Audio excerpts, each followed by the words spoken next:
Presented to you by Talking the Line Sports Media, a sports gambling podcast by bettors for bettors, connecting you with the brightest, sharpest, and most electric personalities in all the sports gambling industry. So as always, pull up a chair, open up your mind, and get ready to receive knowledge you won't find anywhere else. We can't thank you enough for joining us, and we hope you enjoy. This is Wise Words.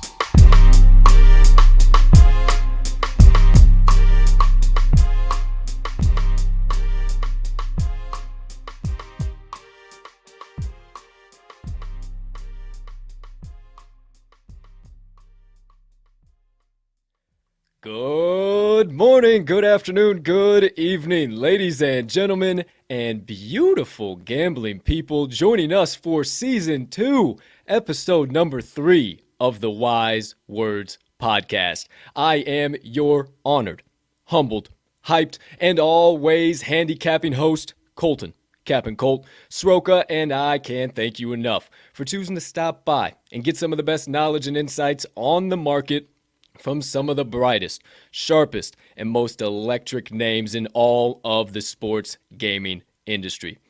Now, my friends, I think I can speak for the entire TTL crew in that we hope you have enjoyed Season 2 of the Wise Words Pod so far. Opened it up with an absolute legend in Yanni the Greek Corrales. Then we segued into a sports grid legend in Kevin Walsh Jr., and my friends, we now bring in yet another legend in the sports gaming industry for episode number 3 here today. A man that I am honored to call friend and am honored to have him here on the show today. Now, before I tell you about that man, you know there's one other fella that I got to bring on the show here today. He joins me on every episode of the Wise Words Pod, just like he does on the TTL Pod, Monday through Friday at 10 a.m. Central Standard Time. You know him around these parts as the man, the myth, and the degenerate gambling legend, and oh, let me not forget the TTL's resident Southsider and cheesehead himself, Mr. Riley, RMags, Magnuson. Partner! How you doing over there today, pal? My man, I could not be any better. As you mentioned, the resident cheesehead, who would I be if I don't make any type of mention on this show? It is Bear Packer week, coming off a bye week, on to Bear week into Sunday Night Football. Hey, I don't know about you, but cup. I've seen... Yeah. I don't know about you, but if you haven't seen this story before, you know, maybe don't read into any spoilers, and I'll let you be surprised as to what exactly is going to happen on Sunday night. But nonetheless, I'm fantastic, my man. I'm ready to get rocking and rolling with today's guest in today's show. No doubt about it. I will concur with you that maybe I have seen how this movie plays out before. Maybe it's not the most ideal for my side of the football. Maybe I'm not looking forward to this upcoming Sunday night. Maybe I also don't talk about it anymore on this here show. Glad you're doing spectacular over there, my friend. You look good on your end of the world, and I'm hoping that our guest looks good on his end of the world and he's ready to rock and roll. I think he is, so I think it's time for me to tell you about him as per usual. Unless, partner, you got anything left? No, sir. Go right ahead. Okay, my friends, well, then it is time for me to bring in our third guest of Season 2 of the Wise Words Podcast, who is an East Coast legend. And he's been making moves in the sports gaming industry for decades now. I've already said it, but once again, we are incredibly humbled to call him a friend of TTL, and the fact that he has decided to share about 30 to 45 minutes of his hard-earned time with me and Mags. You can catch his daily show each morning on his social media platforms, the Breakfast Bankroll with co-host Scott Webb, who is also a good friend of the TTL crew and has been for quite some time. And this man is the founder and CEO of East Coast Sports Investors, your home for sports investment that specializes in strict money management skills to help clients turn a daily and long-term profit. Ladies and gentlemen, as always, it is my honor and pleasure to welcome in professional sports betting analyst and sports bettor with over 45 years of experience in the industry. 2017 RotoWire Online NFFC, that's National Fantasy Football Championship champion, 2017 NFFC Classic regular season champion, and 2017 NFFC Classic overall champion. All around knowledgeable human when it comes to the world of sports gaming, and let me not forget, Boston man to the core, Mr. Jeff Dawson. Welcome in. There is absolutely zero chance I can live up to that intro. If I can bottle up that intro, make sure I get this tape when we are done here. Holy moly, where have you been all my life?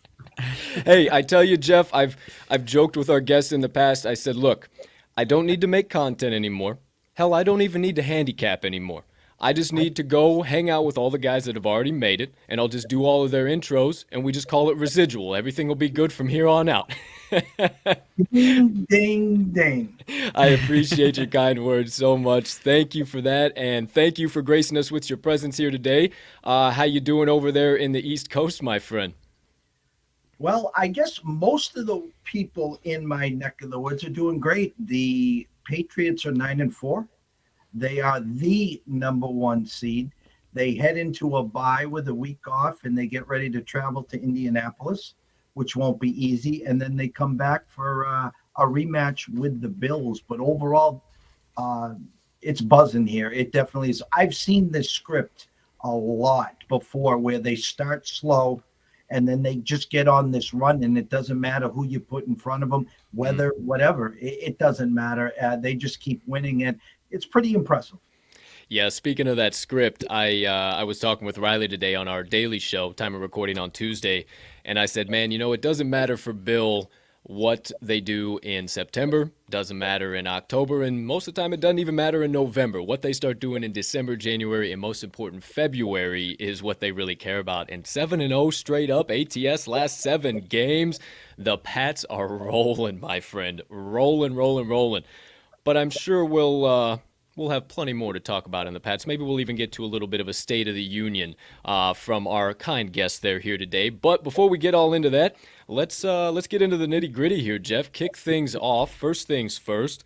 Tell us a little bit about your time in the industry. How'd you get your start? I want to know a little bit. I know I said 45 years in the industry. I know you got a little, maybe a start sometime in middle school, maybe. Can you tell us a little bit about that? What are some of the different jobs you've held in the industry, and what kind of led you to ECSI and where you're at now? Kind of everything all encompassing. Who is the legend, Jeff Dawson? Your math is very good. Obviously, you're a numbers guy, and you've done your homework. Okay. As I told our friend when I first met him a couple of years ago, Dave Sharapan, the story, and I'm going to give you guys the story. And your math was spot on. 1975. So I'm going to date myself. I just turned 55. Okay. So in 1975, Red Sox played the Reds in the World Series. And so my first official bet in 5th grade was 50 cents on the Red Sox to beat the Reds. And obviously, like most gamblers, you go down in flames. And I went down in flames in 7 games. I got the glory of Carlton Fisk, pushing the ball fair in game 6 and lost in game 7. From there, I don't want to say I was off and running. I always enjoyed sports. I really did. So as you guys were growing up, you can reflect here. I was the guy in middle school, 7th, 8th grade, handing out the football cards, pick out the 4 winners, put $10 down, go 4-0 and collect your $100. In high school, the same thing. I was the guy also that was betting on the weekends with the teachers, $5 here, $10 here. I was that guy. Move on, go to college. I was the guy that was chasing down the new books. I really started to pick up steam in college. I enjoyed it. I thought I knew a lot. There was no internet back there. I'll date myself again. This graduated high school in 84, so we're in the mid 80s here. No internet, no cell phones. Quick story, my senior year in high school, I'm taking computer programming, and I looked up at the teacher and I says, why in holy hell am I taking this? And he looked at me and he says, Mr. Dawson, believe it or not, in 10 years, the whole world's going to be computerized. I'm like, yeah, okay, pal, whatever. Sure. And he was right there. So I had 5 newspapers. I mean, we're talking the Herald, the Globe, the Post, the USA Today, the National on Fridays. And you would get stale lines. You wouldn't get your West Coast scores. And then came the 900 numbers where you could get the updates every 10 minutes. There still wasn't any of the crawlers going on. ESPN was there and no one else was really there. But it was infatuated, loved the game. And so I say I have 45 years of experience from truth. My first bet was, when I was 10 years old, 11 years old. So high school sped up, the degenerate. That's what I was. I was the degenerate. I would have 3 books. I would lose with 2 books and win with 1 book and have to pay out those other 2 books. And that's how it was. And truth of the matter, how I got into this industry, and this story is the 100% truth. Late 80s, early 90s, I worked for 2 Boston sports services. And so you would walk into the office at 1:00, there would be a game on the board. Let's use last night's game, and let's say Buffalo -2.5 against the Patriots. I would pick up the phone. I would introduce myself. I would say, my name is Jeff Dawson. I'm from East Coast Picks, and I got your name from a great service. I got a winner for you tonight, and I'm just trying to pick your brain. I got a 2-minute window here. Colton, how'd you hit him this weekend? And then you're like, well, I did okay. Right. Do me a favor, okay? I try to figure out what you play on a game, and you'll say, I'm a 50 to $1 player. Okay, put 100 on Buffalo -2.5. When this wins, because it's gonna win, here's my 800 number. Make sure you call me tomorrow, and I got another winner for you. There you go. Yeah. So now it's all about volume, guys. It's all about volume. I pick up the phone and I dial Riley's number. Hey, Riley, this is Jeff Dawson, East Coast Sports, East Coast Picks. How you doing? How'd you hit him over the weekend? We were an amazing 12-3. We are on fire. And I got a winner for you tonight. How much do you play a game? I'm a small player. I'm a quarter 50 player. Good. Do me a favor, okay? Let's step out on this. Let's put $50 on the Pats +2.5. Okay, when this wins, because it's gonna win, we don't even need the points. It's gonna win outright. You're gonna be dying for my 800 number. Here it is. When it wins, you call me. Okay. So what did I do? I split the board. So it's all about volume. So the key is to get out as many games as you can. Let's say you got out 100 games, 50 on the Buffalo, 50 on the Pats. So what happens today is you get to the office, and the 50 guys that were on Buffalo is blowing up that 800 number because they're off. A $50 player turned into a $500 player that night. Of course, I stepped out. I lost the rent, the mortgage. There's no Christmas this year, yada, yada, yada. Yeah, okay? right. And what I do is I throw 3 games down your throat, hope to go 3-0, 2-1 at worst. If I go 1-2, I just rip your number up or I give it to my colleague to the left. Sure. Riley wins. Riley's not going to call me, but when I call him back, he'll answer the phone. Hey, Jeff, I didn't know you from Adam, and I had a Christmas party. I didn't wager on the game. Yeah, just trying to push her away. And I'm like, okay, Riley, well, listen, you missed out on that, but tonight I got a winner that's going to knock your socks off. Could pay for your Christmas. Here's the deal. Take the Nets tonight, -2 points at Dallas. And when that comes in, that will show you what we're all about. We will now be 2-0. And when you call me up, we'll talk about a deal. And that's how the game was played in the late 80s and early 90s. And I'm going to tell you guys this. It's still going on out there.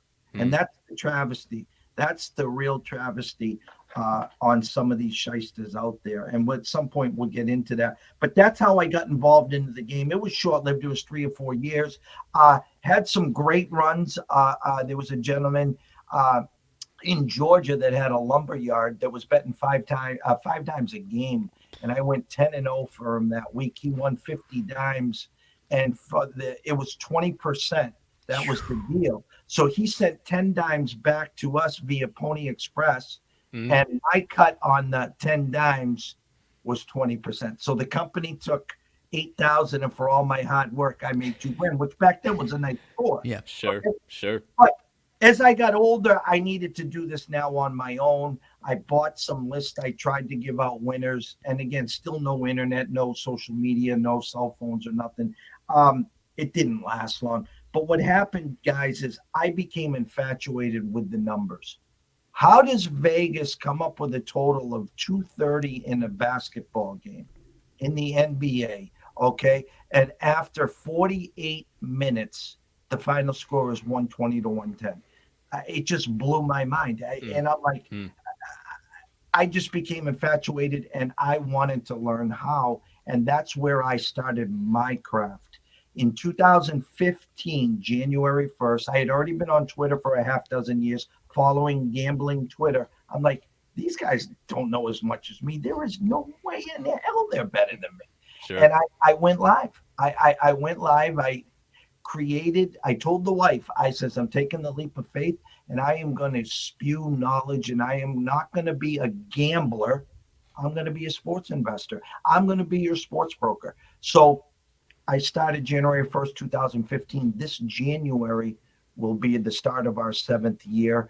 I got chastised for a year and a half. How is it not gambling, sports investing? Who the bleep do you think you are? Blah, blah, blah. Well, now if you go on social media, everyone's a sports investor. And I'm not going to tip my hat or bow, but I'm going to bow because I'm telling you, I was one of the first and I got chastised.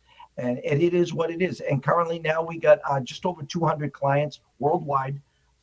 We send out a daily alert, which comes via text and via email with our breakdown on the market. We could have 1 to 3 games a day. Saturday, we could have 1, 2, or 3 alerts that come out, even though there's 100, 150 games, we might have on that day 5 to 7 games.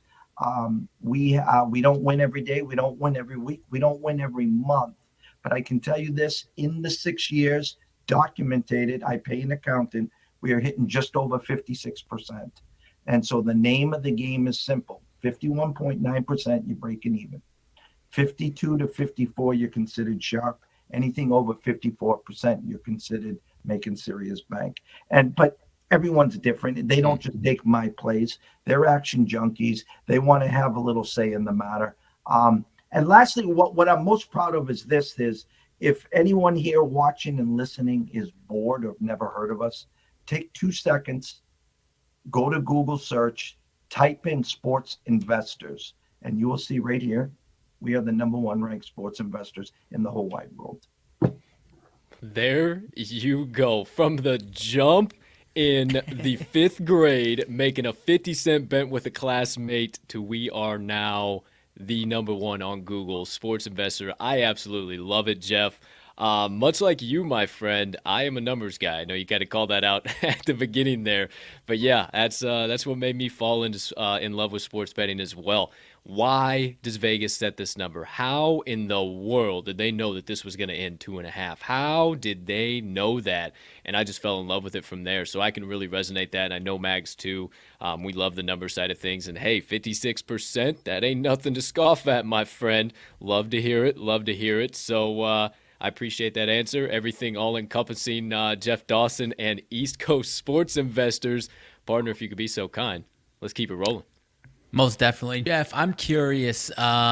You mentioned at the top as far as some shady practices that still go on. How important to you is transparency, even still in today's age? Because everyone loses, like you said. You're 56%, but for a lot of people, losing at 44%, they want they want to find somebody who's unprecedented 80% winners, and you still, even when you lose, you have to own up to it. How important to you is that transparency?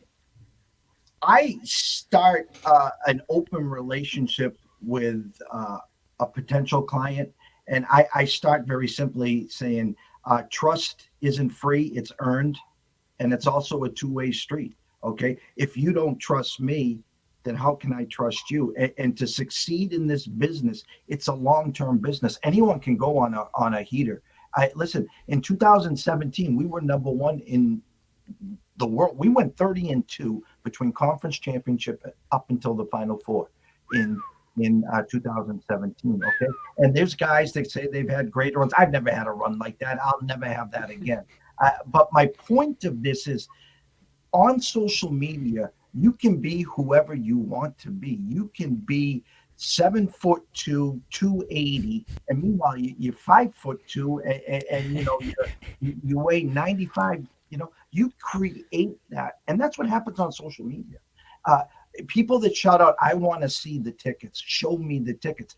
You can go and create an account and make bogus 10,000, 50,000, $100,000 tickets. Those tickets that you see people hitting 15, 18, 20-legged parlays, they do come in, okay? But you don't see the 999,000 that lost. And most of those that you do see are photoshopped, okay? So transparency is 100% a must. A lot of the guys that are on social media have changed their names 100 different times.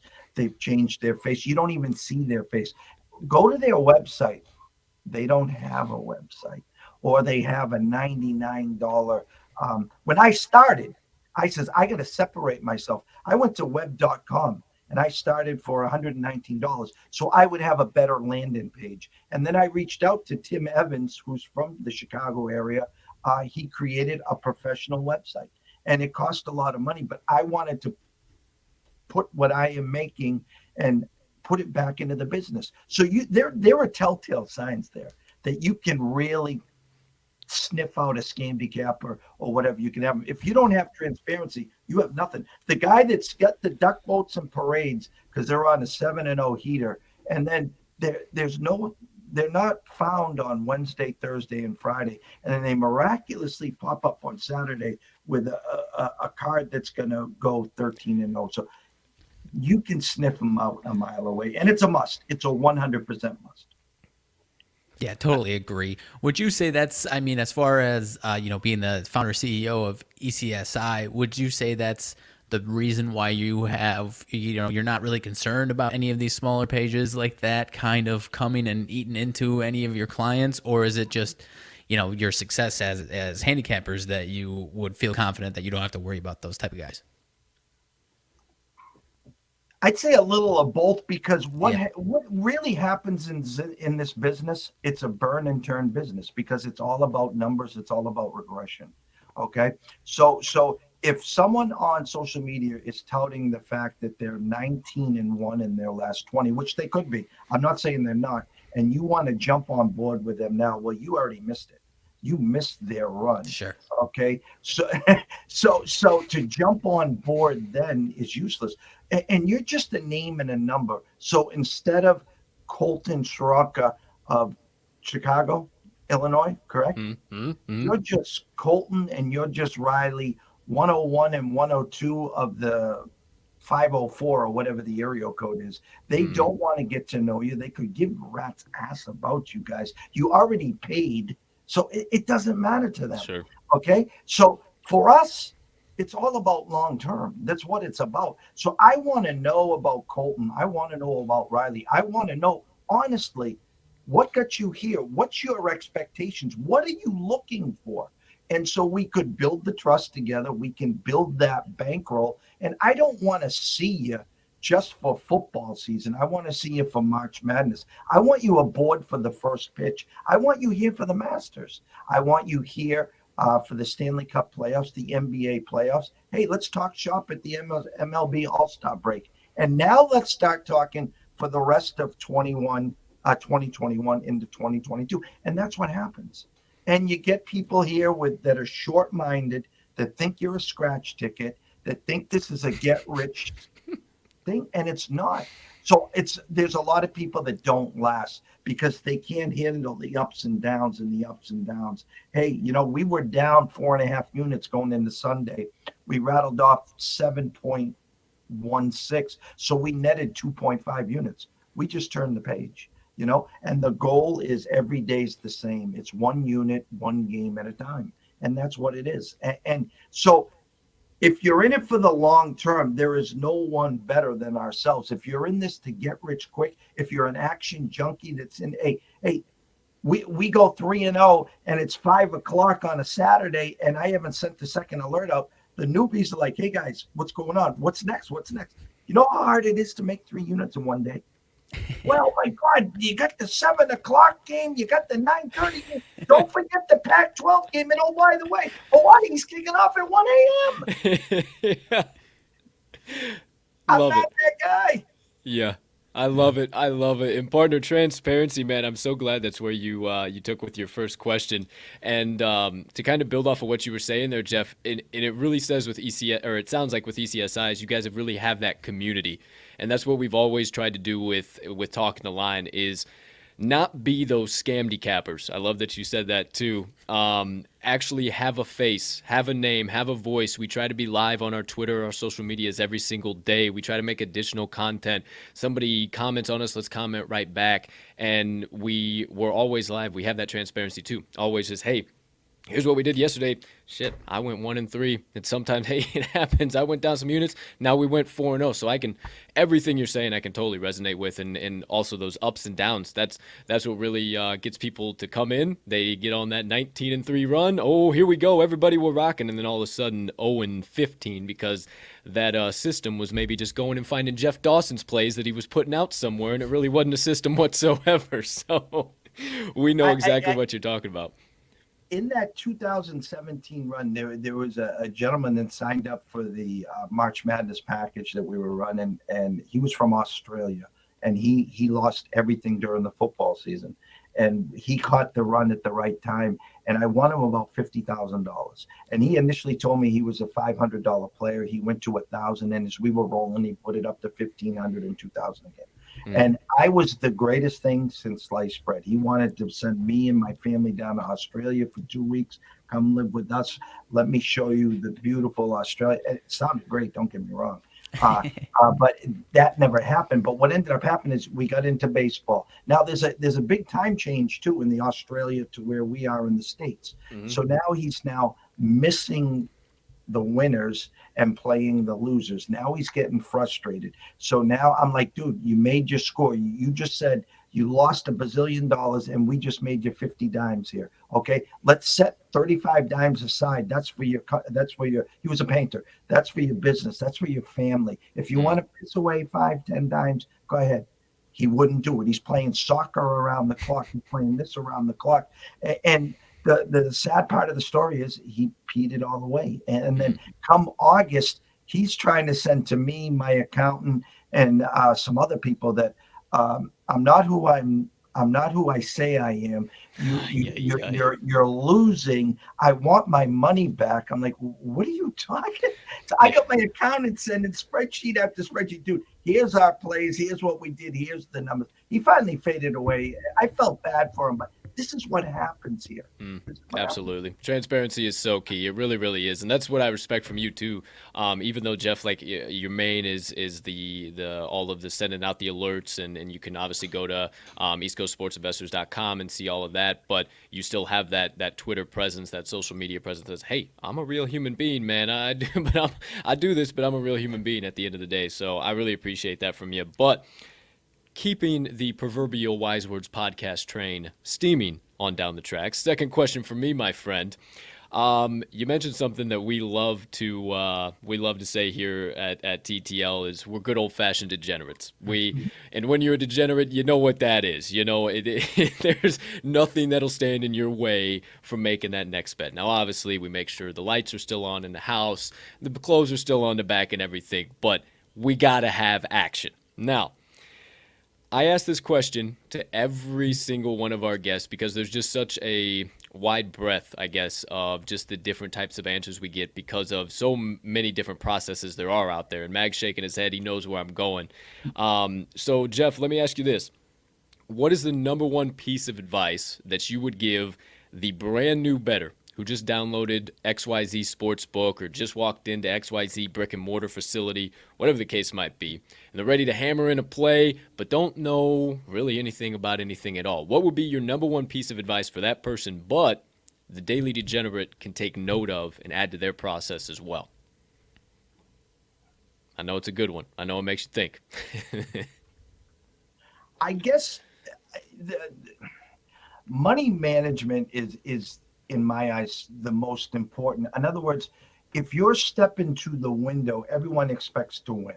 I get that. Everyone gets that. Why would you not? I mean, otherwise you could just give the money to someone else. I mean, why are you playing the game? Because you think you have an edge, or maybe you just want some action.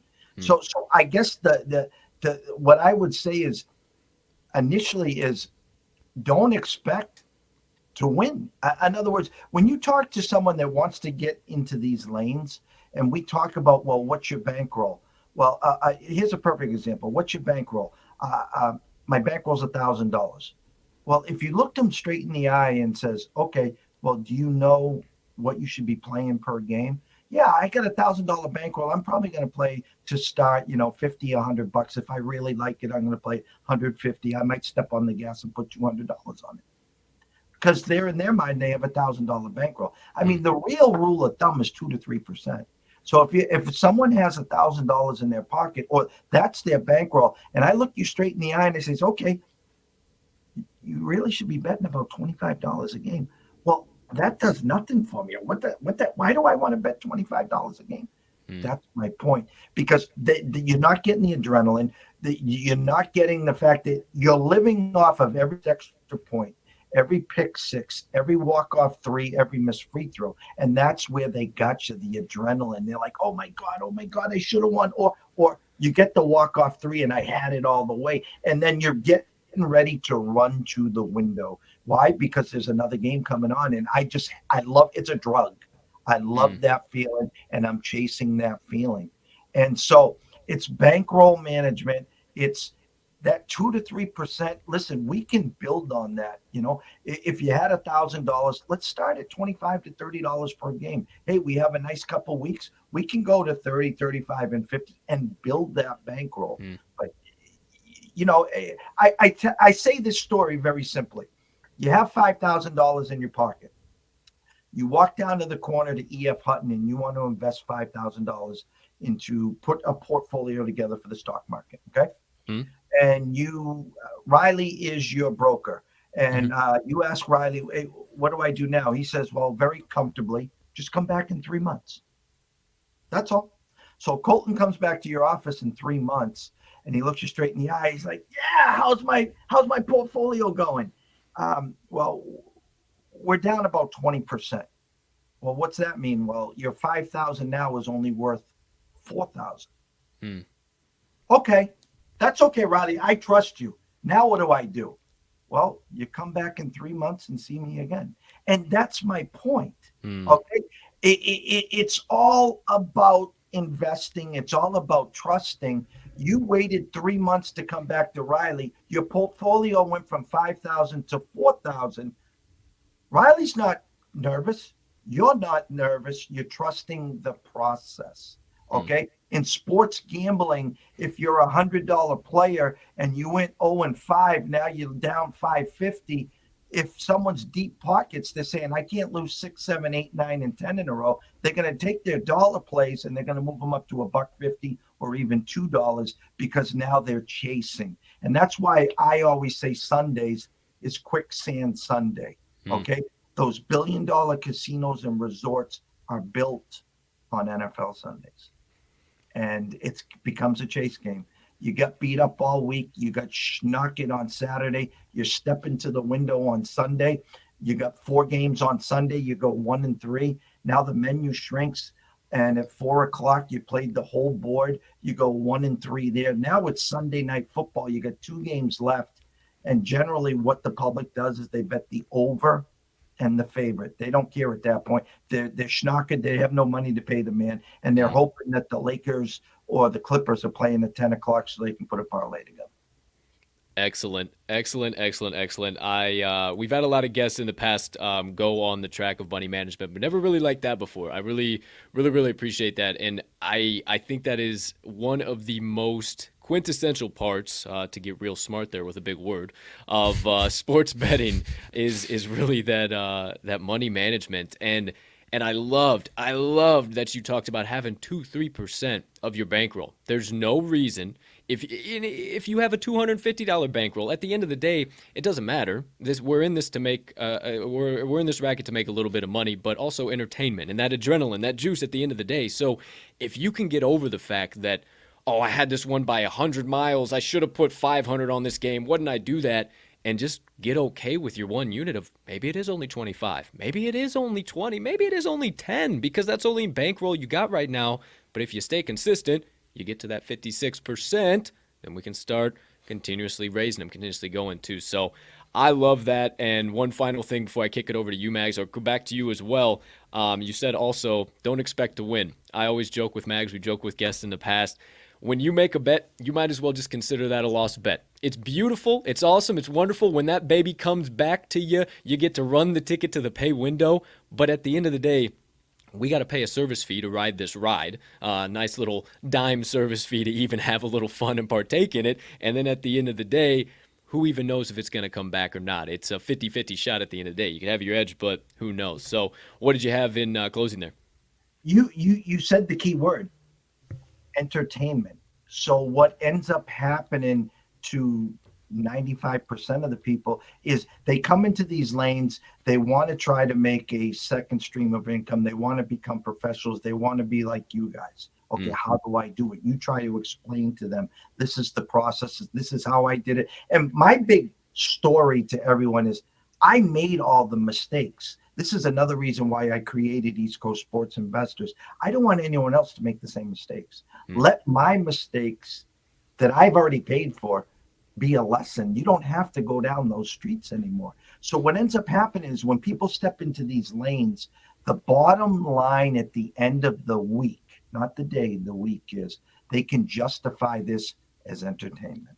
Because what happens is this, is if you're down $200 on Sunday, you're looking to get your $200 back and not pay the man. Usually what happens is by the end of that day, you've now lost $600, $700, $800. Now let's flip it. You're up 200 going into Sunday. You know what the usual person says? It's a free swing. I got a chance to really hurt the man. I got a free swing on Sunday. Instead of saying, that's my money. I'm 24 hours away from collecting on Monday. We're not wired that way. It's the free swing. Let's turn that 200 into 2,000. How can I do it best? Okay. Instead of saying, you know what? I'm going to put 150 aside for envelope Monday. That's my money. I earned that this week. And let's play around with the $50. And at the end of the day, if I lose, I had my action for the day and night. And I know on Monday I'm collecting 150. But the majority of people are not wired like that. Absolutely. It's not only a numbers game, it's also a very cerebral, mental side of the game as well when it comes to sports betting. So I appreciate that too, Jeff. Loads of wise words. You see it down there. Nothing but it. Partner, keep it moving, keep it grooving. What do you got over there in that box? Jeff, switching gears a little bit here, as far as, looking ahead to certain lines. Like the last week or so, we've obviously seen a lot of college football games with lines on them, whether that's bowl games, semifinal games, but it's weeks in advance. Whether it's that or, any of these other sports that come out with lines as early as that, how important, if at all, and maybe it's not to you, how important to you is looking ahead and whether it's making those plays or at least taking stock in those lines at this point in the game when those games are weeks away from us?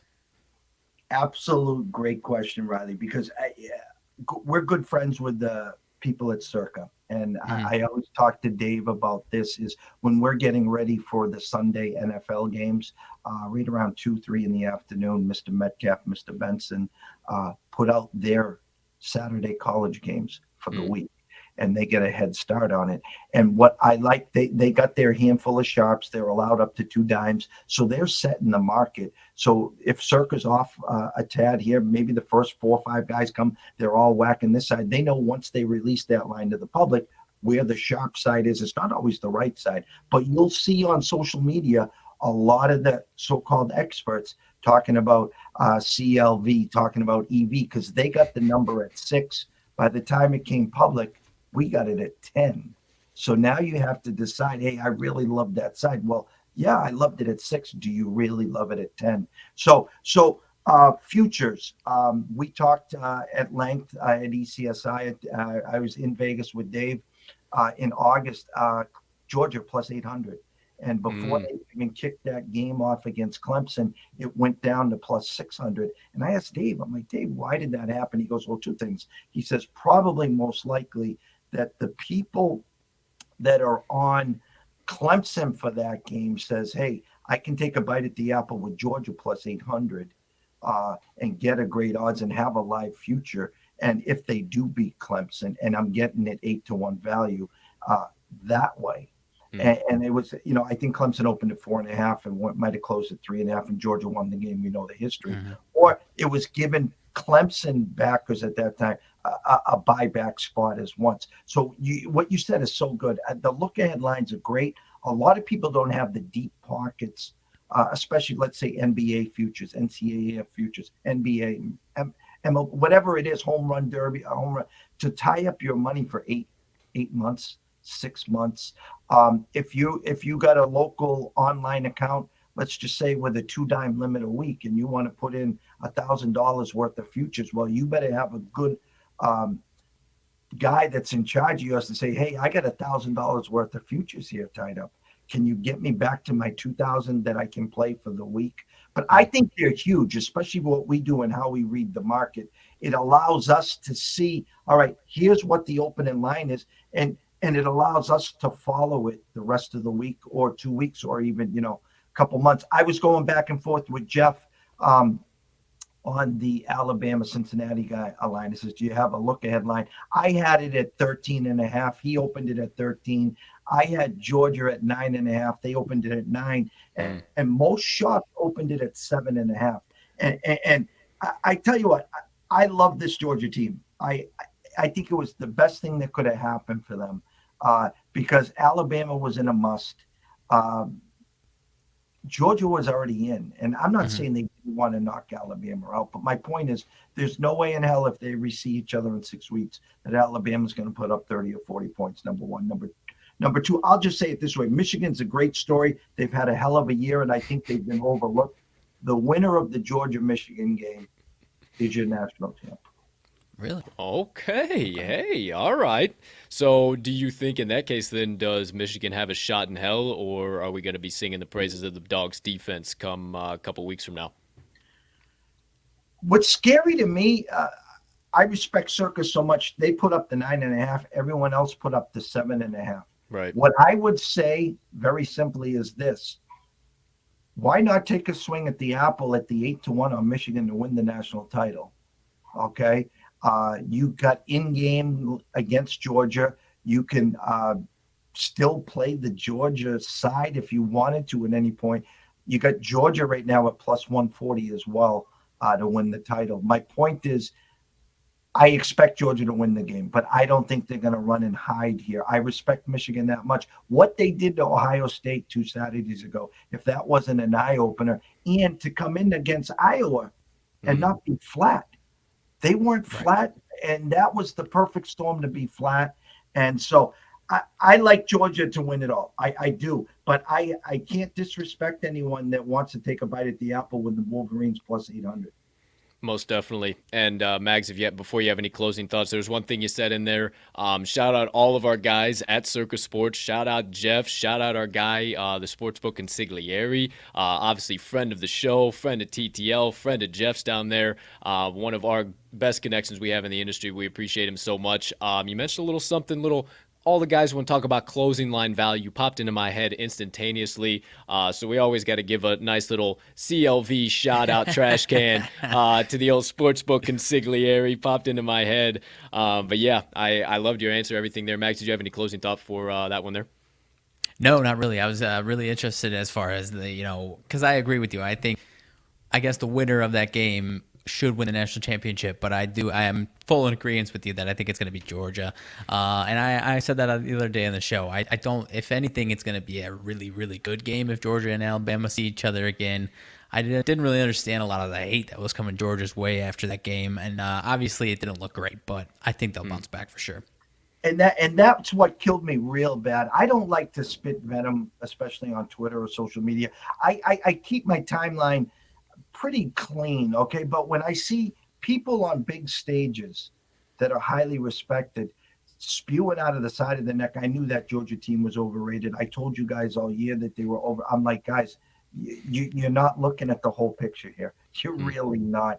Alabama, hats off. They had a hell of a game. They're in the Final Four. Okay, please. I took a snapshot of your timeline. Okay, I'll be back in 6 weeks. The question is, will you have that deleted, or will we talk about it in 6 weeks? Most definitely. Most definitely. All right. Well, continuing to switch gears just a little bit here. We're actually time got away here about 45 minutes, so maybe this will be one of the last rabbit holes we get into before we get all of your social media and everywhere we can follow you at. And then maybe we have to get a little JD V3. Jeff Dawson, or V2, Jeff Dawson Volume 2 in the works. After this, I got about a half a dozen more questions I could still ask. We've already been down a 45-minute rabbit hole. So, I really wanted to hit here. I wanted to make sure we stopped here for sure, because if anybody knows you, they know you're a big college basketball guy. If they know us, they know me as the mid-major king. Mags obviously absolutely kills it when he puts out his college basketball cards too. So I would say we have three college basketball sharps in one area here. So I wanted to ask you, because there's been a few things I've been able to pull, but it's still pretty early. We know that. But as far as college basketball betting goes, what are some of kind of the key numbers? Obviously, there's the Ken Pom type of stuff, more of those statistical type things. What are some of maybe those key numbers you've really been able to pull that mean a lot? Or maybe just some just overall betting advantages, maybe lines opening in certain spots, some of those trap spots that you've been able to see? Anything like that at all so far in the season? I first would like to say my oldest daughter, Caitlin, is wrapping up her final year at UConn, and I am a season ticket holder to Oh, the men's yeah. basketball team. I am 2.5 hours away from Gamble and 3 hours away from Hartford in the XL Center. But when the big games are there, I'm there. Otherwise, I donate my tickets to the kids and stuff. So I got them because of the Big East. Obviously, they're back in the Big East. It gave me a chance to see my daughter more. So you talked about Ken Palm. I look at Ken Palm a lot. I'm a numbers guy. I'm an open and number guy. I'll take the open and number. I'll take the bets. I'll take where the money's going. I'll take it a step further. Team totals. Okay, it's the team totals add up. Where am I missing something? And now you dig into the game itself. Uh, uh, I think if we went back 13 days ago, the Zags were already in the Final Four, and it was just a matter of were they playing in on Monday. And then in comes what was it, Duke, and then Alabama. Duke, yeah. I tell you, that Alabama team. They beat UCLA, so I'll give them props. They beat UCLA. But my point is, Duke got to them, and then Alabama is one of those damn teams. If they're on, just forget about it. You might as well just shut the light out because that team gets going, Hot. and they are. If you're going against them, last year in the tournament, they were playing someone. I was going against them, and we were up 16-4. And I was in Vegas. I was walking down the strip. Next look, I think it was 30-20 Alabama, and I knew it was all done. I mean, you just blink. I couldn't even get from Caesars, I think, over to the Plaza or something, and I was already down 10. So we use Sports Insight. We use Don Best. A free spot is wagertalk.com. Kelly and those guys have an amazing one-stop shop in there. You can dig into everything there. Shout out yeah. for sure. Shout out Uh, Wager Talk. Pregame.com, where they have 4 or 5 casinos and numbers that you can dig into actual bets where the money's moving. I follow a lot of sharp people on social media. I have a lot of interaction with people in Vegas. I follow you both. So there's nothing that I don't miss. I think, especially in college, I think honestly, you can be persuaded to either side. That's why the number to me is so big. Hey, you can say, like UConn opens up in a couple of days, 2-point dogs at West Virginia. They're missing Martin. They're missing Singoa. I don't think they have a snowball's chance in hell in winning that game. But it's not the same West Virginia team. But you're getting pretty good price on UConn, who's 8-1, and getting plus points. But Right. you guys, especially, Mr. Mid-Major, I'm going to flip the script. What do you guys do? I love What it. do you? I absolutely love it. So, kick things off.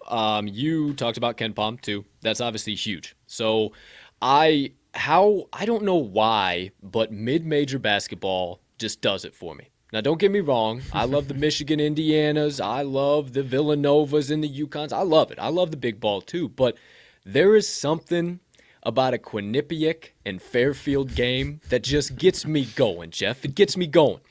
And as a college basketball bettor, I found over the course of handicapping now 2 seasons, is that I found I'm more of an underdog bettor. I'm more of a give me a 3.5, a 4.5, maybe a 5.5. That seems wrong. I think that dog should be favored. And I really like that. It takes me a lot, and you better follow it if I'm taking it, if I'm laying some type of chalk, because I found some type of edge, because I don't like doing it. I like undervalued dogs. I like taking them, and then maybe even a little sprinkle on the money line too. As far as Ken Palm goes, one thing that I've really been finding with that is off the both OR and DR percent, so both offensive rebounding percentages for those have played really large, the hustle stats. The turnovers have played really, really large. Again, the hustle stats. I always look at free throws. I don't typically especially for the smaller spreads, the 1 to 2 to 3s. I love looking at free throws, some of the numbers in that area.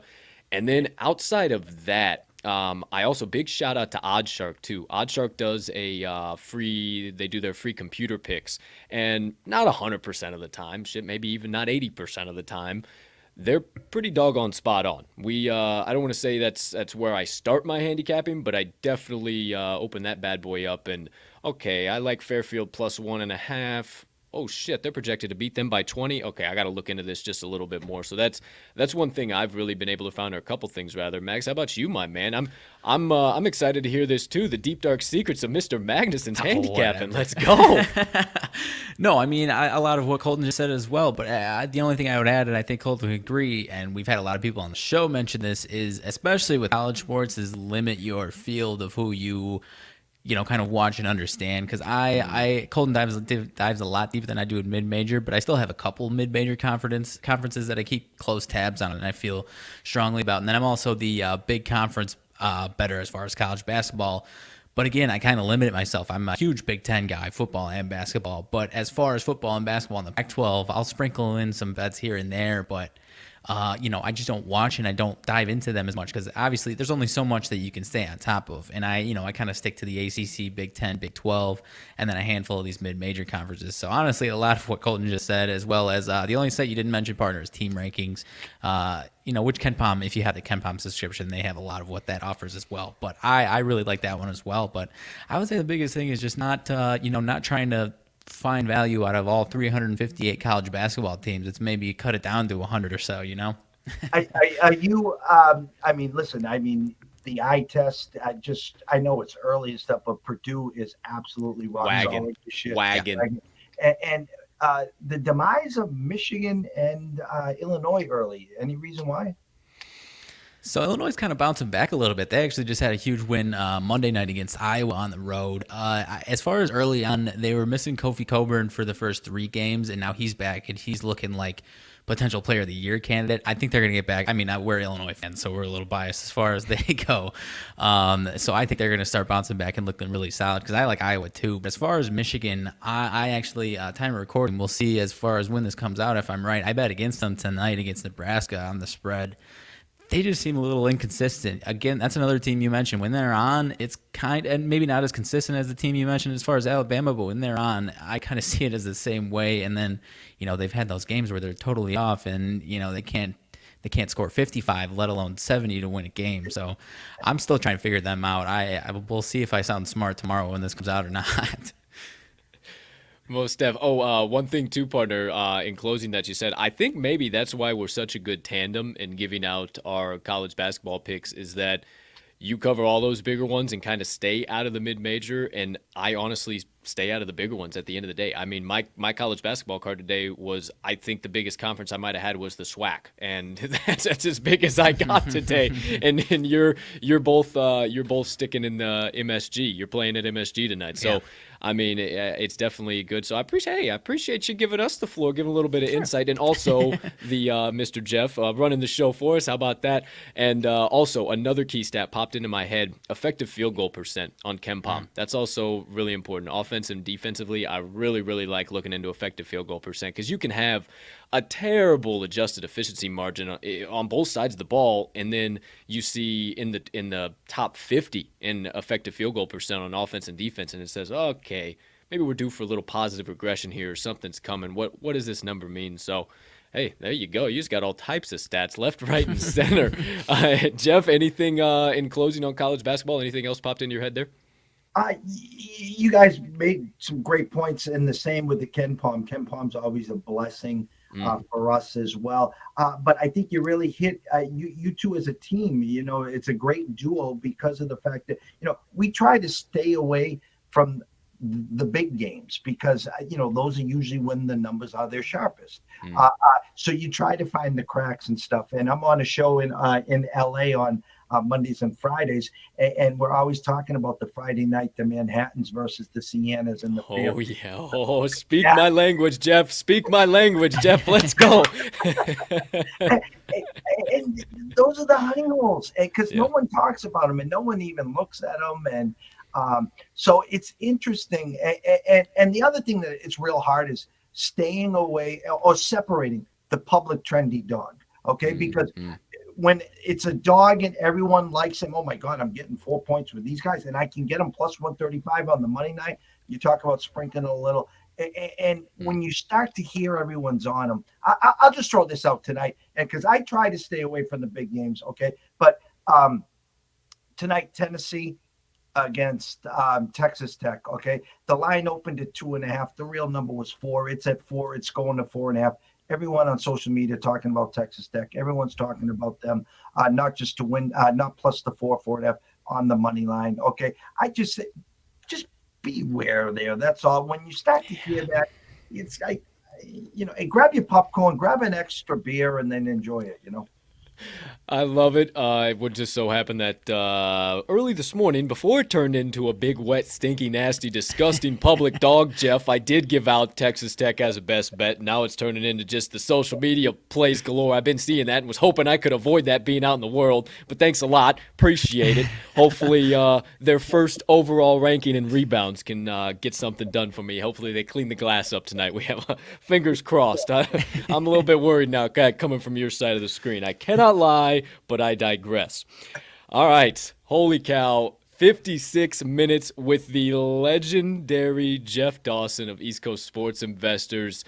I'm sure there is plenty of other rabbit holes we could dive into, and I know we are probably definitely going to have to get a JDV2 getting in the works here after recording. So that is all from my side of the screen, partner. Anything else from you? You had burning on the brain, melting on the heart, festering on the soul. You needed to get out, good sir. No, sir. This was a fantastic interview. I loved your time, Jeff. Thank you from the bottom of our hearts, most definitely. Absolute bless. This is what I enjoy. This is what I love. Again, I don't have a script. If I do, I didn't get it. And the point is, it's coming straight from the heart. It's coming straight from the 45 years of experience. It's coming from what I do on a daily basis. It's not a job if you enjoy what you're doing. Period. End of discussion. And well, if you're so good, you wouldn't be giving out picks. Blah blah blah. Why not? I was taught at a young age to give back. I like to give, not receive. So if I can help someone else, then that's what I'm doing. That's it. I love it. I absolutely love it. And I'm with you there, partner. Thank you so much, Jeff, for your time, your wise words, knowledge, insights. We will definitely get this all clipped up, sent over to you too, in addition. But before we get everybody out of here, we close out episode number 3 of season 2. Please, my friend, where can we follow you on your social medias? Where can we catch you? All of your trends, insights, analysis, your content, everything in between. Okay. On Twitter, EC Sports Invest. IG, what else? IG, Facebook. It's at Jeff Dawson, East Coast Sports Investors. You can send us an email at eastcoastsportsinvestors@gmail.com. We're trying to build up a YouTube and a Twitch. The long-term goal is to get on the Twitch, get some actual live streaming where we could sit together and start talking as the games are going on, and maybe help some people on some in-game wagering, some halftime strategies. That's the long-term goal. Hint, hint, guys, if you guys are looking for a little something, something on, some nights or weekends to do. But yeah, go to YouTube and Twitch at East Coast Sports Investors as well. I owe you guys the honor and the privilege. It's been an absolute blast. V2, V3, whatever you need, I'm always available.